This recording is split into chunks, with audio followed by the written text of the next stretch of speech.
These walrus pedals are flippin' amazing. Get it? Flipping like a walrus? Have you ever looked at all the gear musicians use and wonder, how does it all work? My name's Dustin, and my family and I are setting out on a quest to inspire both adult and kid musicians to create new sounds together and learn all about what it takes to produce great music. We'd like to invite you along on the journey as we explore the gear professional studios, musicians, and hobbyists use to create their art. We'll take a close-up look at the gear and ask, What's this button do? Hello everyone, and welcome to this week's episode of What's This Button Do? I'm your host Dustin, and this week we're going to be continuing from last week's special about the Walrus audio fundamentals. Last week we covered the new phaser and the tremolo that they've done. This week I'm going to take a look at two of my favorite effects of all time, reverb and delay. And these are effects that I'm very picky about. I'm a hardcore snob when it comes to my digital delays. I like them to sound a certain way. You guys have heard me do the demos of like the Boss DM101 and comparing those. I've got a very specific sound I look for in delays. And reverbs I'm always fascinated by because reverb's one of the few effects that are almost all digital out there. If you're not using an actual reverb tank, you have to do it digitally. And sometimes digital reverbs have too many artifacts, too many weird sounds in them, especially the cheaper ones. I tend to not like them. So I think we're going to put those two pedals on the board and do exactly what we did last week. I'm going to play with them separately a little bit, let you hear the different sounds, then we'll put them together and just see how they sound. So join me over at the pedal board and let's take a look at these two new pedals from Walrus Audio. Okay, so today we're going to be using the LSL Maritime Davy Jones. This thing is a signature Satakoy that is just out of this world. So I borrowed it from Palen because I've been wanting to test them out, so I thought I'd use this on a few videos.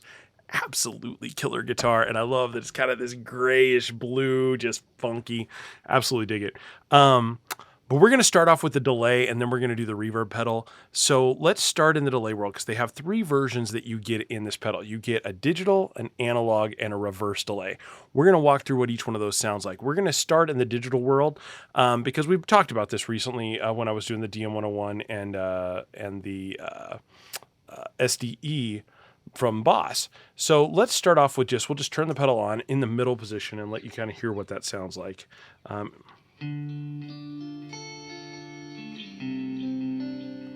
And if I turn the mix all the way up, you can hear really what this is doing.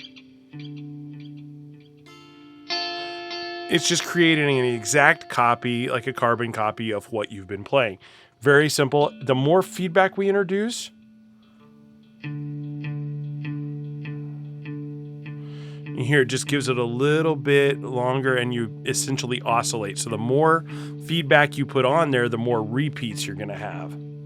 So if I lower this down, you're going to hear those repeats are going to fade out over time, which is really cool. I love that. And it's not like an over oscillating. So a lot of times when you start adding feedback knobs to digital delays, and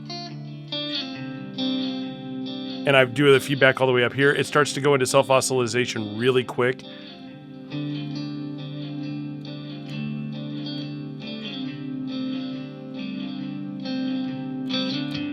This almost acts like a looper.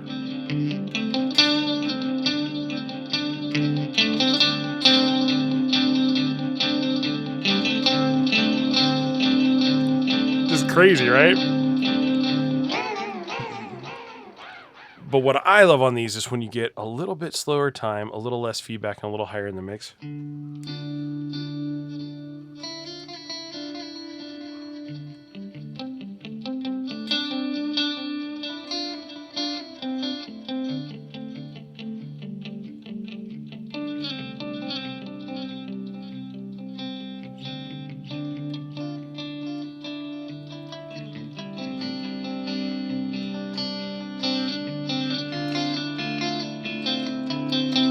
So let's see how they did the analog delay. That's your digital. We'll just keep it at that same spot and see what happens.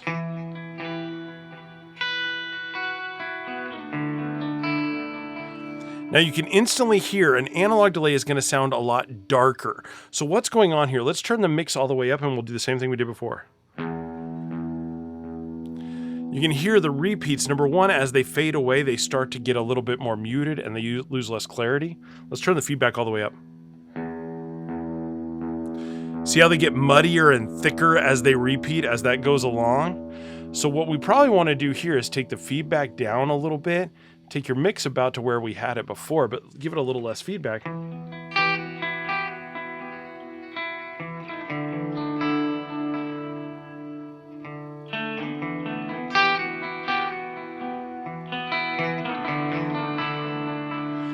See, now that's kind of fun. And then we can get the time way down here.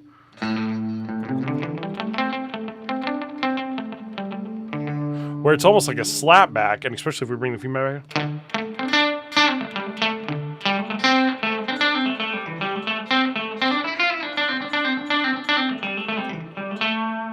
See, very much like a chicken picking, just almost into a reverb territory when you do something like that, which is really, really cool. And I bet in the digital mode, see, I like it, but it sounds more natural when you have it in analog. It sounds more like you've got it in a reverb tank. So it's kind of a nice cheat if you don't have a reverb and a delay on your board. This is kind of cool because you can almost simulate the effect of having a reverb by doing that. Okay, now we're going to try out the reverse delay here. Now with the reverse delay, this is a really fun effect. Let me show you what it sounds like just before we do anything. What that's doing to those repeats. See how it creates almost like a rhythmic choppy pattern? And as we increase the feedback, you're again going into oscillation, but let's turn the feedback down a little bit. Creates this really cool sound. I'm going to turn the mix down just a little bit.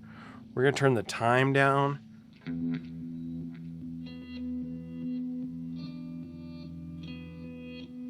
Ooh, that's kind of cool.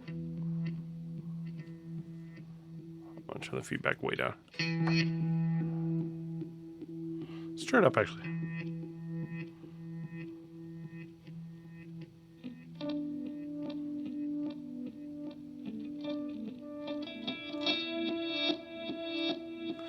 Kind of cool. Let's turn the mix down a little bit.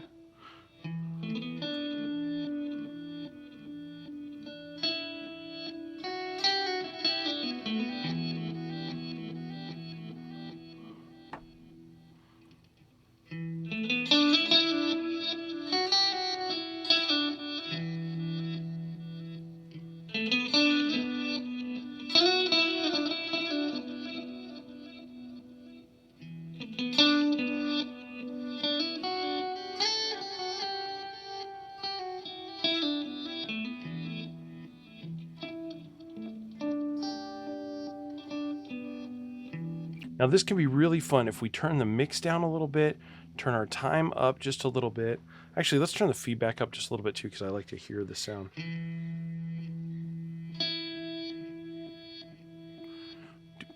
You know, hear that?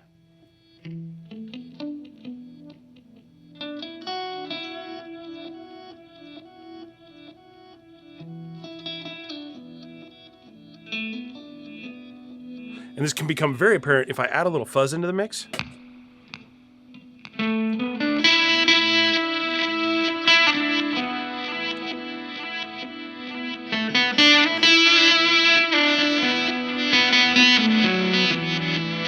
I love that sound, reverse delay with fuzz.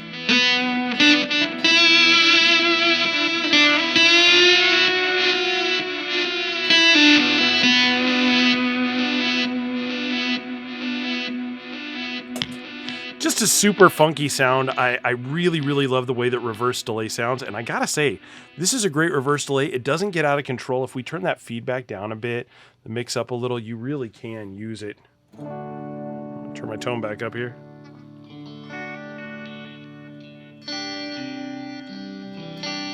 So it can be a simple pad behind your chords.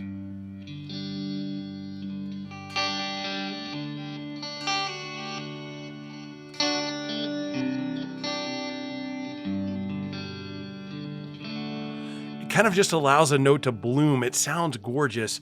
And I think Walrus did a great job here.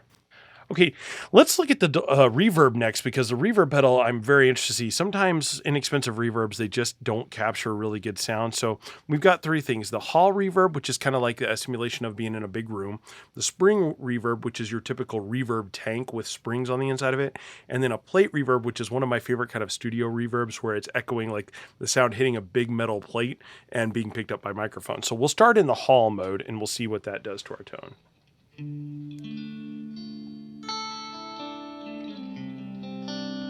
Okay, right off the bat, I love that the mix knob doesn't overload this. Sometimes with digital reverbs, you get a very artificial, grainy sound. This isn't doing that.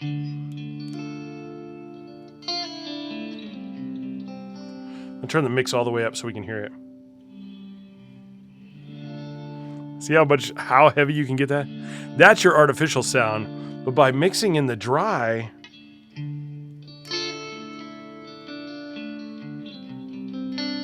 that sounds beautiful, natural.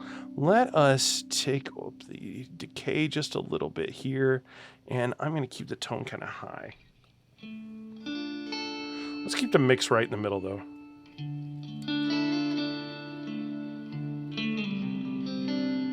See, by adding that little bit of decay,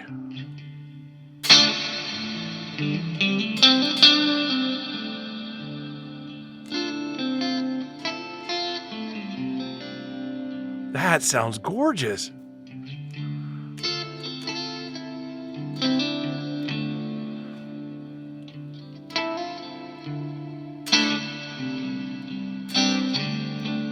Let's see if we take the decay all the way down. You just don't hear as much of that. I like that decay on there, though.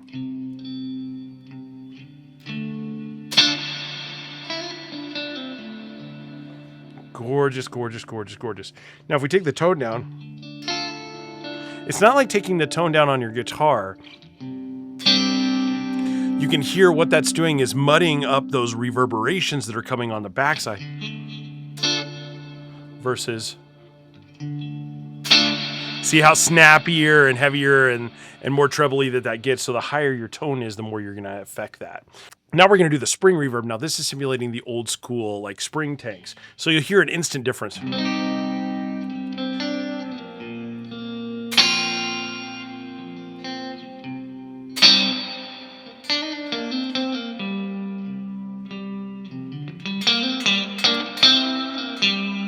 I like that, and I love when you palm mute. Kind of gets that drip. Let's see if we can make it really drip. This all the way out. Let's turn the decay down and see what happens.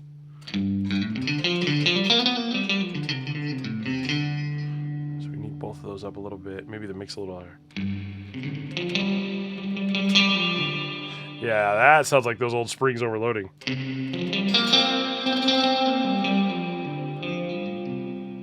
I like that.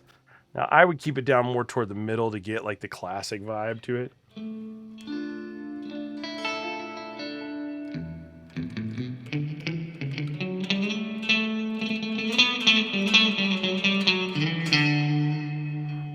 I like that a lot. Let's see.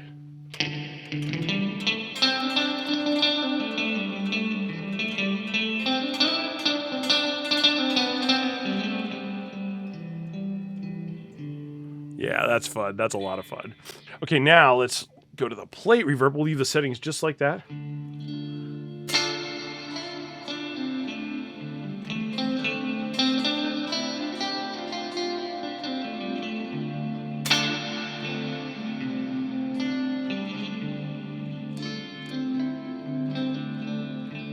That's just haunting. Let's turn the mix all the way up so you can hear that.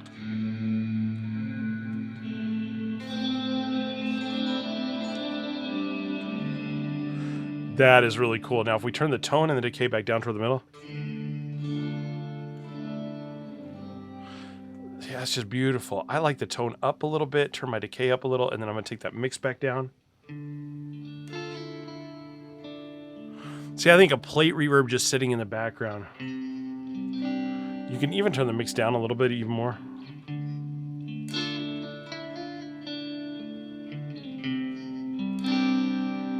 And especially if you use like a delay with it. Let's turn the delay over to the digital.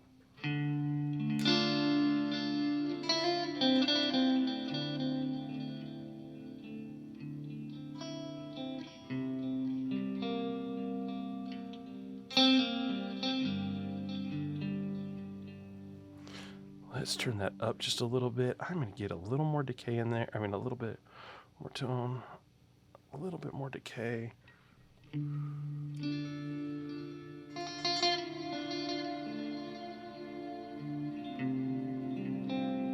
So you can almost get into shoegaze territory there.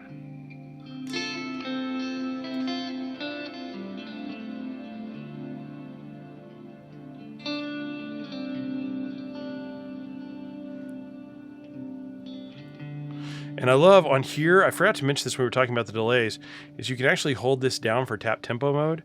And that way, you can actually tap in your speed.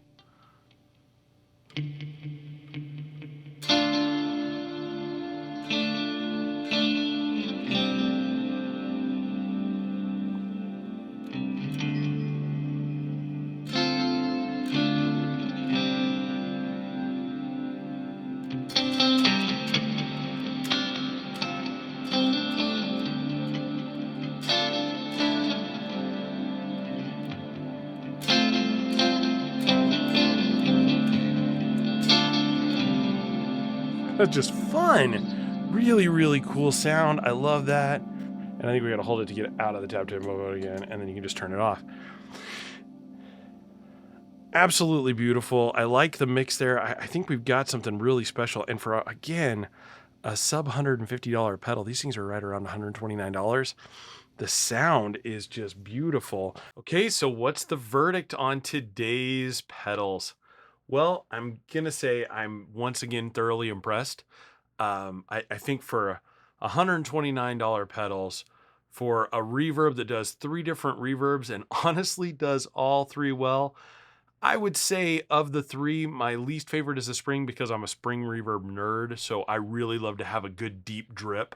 And it doesn't really do that hardcore surf rock drift as well as some other pedals. And especially, I just like a real tank reverb. I think if you're going to do something like that, you need to have a tank. But for all other kinds of playing, as a spring reverb that you would hear like in the back of like a Fender reverb unit or a Fender reverb amp, or as a hall or a plate reverb, oh my gosh, like gorgeous. Like you could play a million different types of music with that reverb, and the delay sounds great. I mean, absolutely great. It's not like some crazy over the top like the DM101 or the SDE 3000. This is just a good, simple, easy to use delay. And I love that they incorporated the hidden tap tempo into there as well, just to make it a little bit easier. You don't have a second button to have to hit. You just hold it down, tap it however many times you want to, and then hold it down again, and you're back into the normal on-off mode. Very, very cool design, and it just makes it super functional. Again, I think the only drawback to these that I could see is kind of what we talked about last week, because it's a slider-based control system. If you play a lot of bars or places where liquids could get spilled onto your pedals, you may want to find a cover or something to throw over the top of them so that water doesn't get down in those slots. But other than that, I genuinely can't tell you a negative here. I think the audio quality is fantastic. The sound is great. The implementation of the mix slider on all of these, I think, is vital because you're not stuck with one sound. By using that mix knob, you really can just control how much of this you want to mix into your signal path. And that lets you just do a ton of different things that I wish more pedals would do. I think every pedal out there should have a mix knob to be able to do that. So well done once again, Walrus. I'm blown away. That's 4 down, 4 more to go. I can't wait to try out the drive pedals next and just see how those go, because I am so absolutely blown away with both the modulation, the delay, and the reverb. You nailed it. Yeah, absolutely nailed it. I think for the money, hands down, this is the best value series of pedals that I have ever seen. So I'd love to thank my friends at Palen for loaning me the guitar today and for loaning me these pedals to test out. I'm fascinated by them.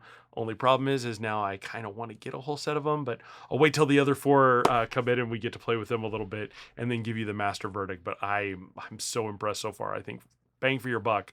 This is one of the best values out there. So well done. Please go check them out if you get some time. Make sure to take a look at Walrus. They've got a ton of really cool pedals out there. And as always, if you get a chance, follow me on Instagram. It's What's This Button Do, Dustin. I'll put a link down below here.